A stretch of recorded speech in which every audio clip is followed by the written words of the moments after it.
Hello, this is Rick Morris. We're moving into step 6 of a recovery program. Step 6, this episode is called Freedom Journey. Step 6 states we were entirely ready to have God remove all these defects of character.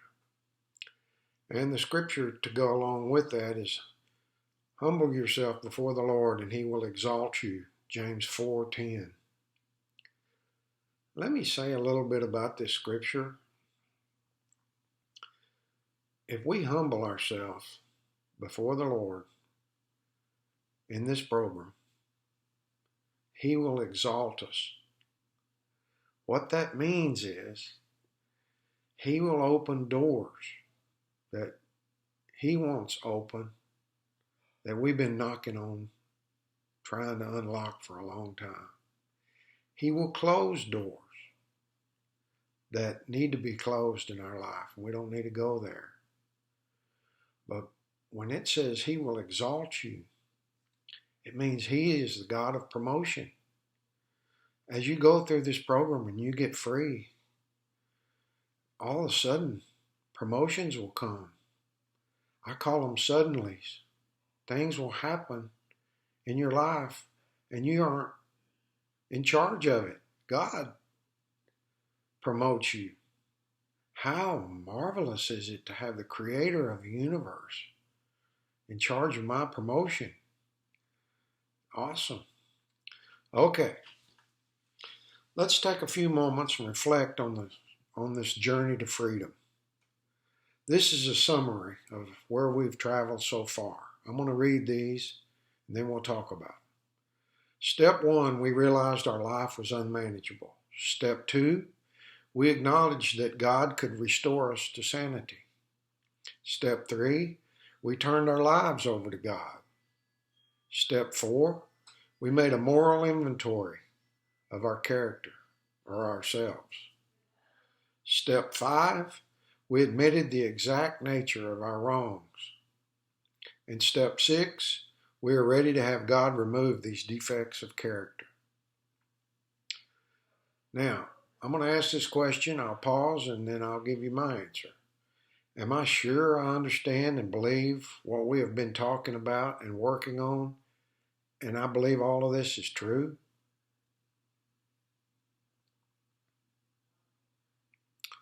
My answer is, we've come a long way. It's okay if you don't understand and believe what we've been talking about. Be honest. If you're stuck on one of the steps, go back and spend a little time on it. Make sure you're clear on what it means and where you are on the freedom journey. It's better to take your time and be thorough and do it right. The harder you work, especially on the moral inventory, the more complete the freedom. Some people have you write out the moral inventory. I think that's good to write it out, get it down on paper, so it's clear to you what's inside of your mind and heart. Now, here's another question. You might say, okay, I've got this. I feel better about this. What else is there to do? Well, I saw a cartoon one time with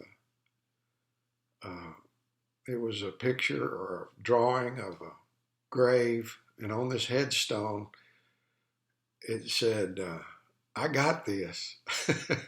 And the caption at the bottom of the cartoon was, this was a type A personality, somebody full of testosterone, macho. Anyway, it takes humility to have God remove these defects of character. We must realize these defects didn't happen overnight. It took a lifetime to get this old mindset. When these ways of thinking and this lifestyle are removed, there's actually a vacuum. We must replace the old mindset with a new way of thinking. If we don't change the old patterns, we just kick in and everything goes back to like it was, and our life will become unmanageable. I'm reluctant to say it, but if some of you have forgotten how miserable your life was, when you get a taste of freedom, just remember it's just a taste. Complete freedom is awesome. You can multiply the taste by 10.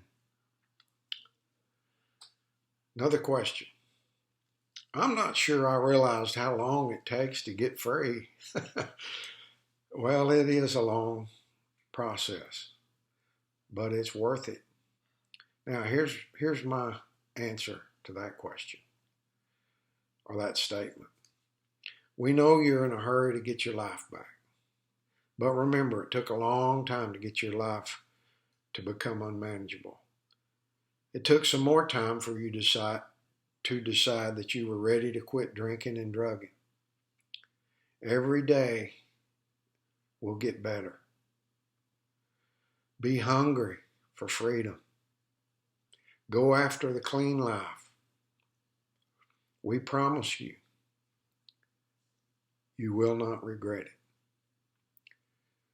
That's the end of this episode. We'll talk to you on the next.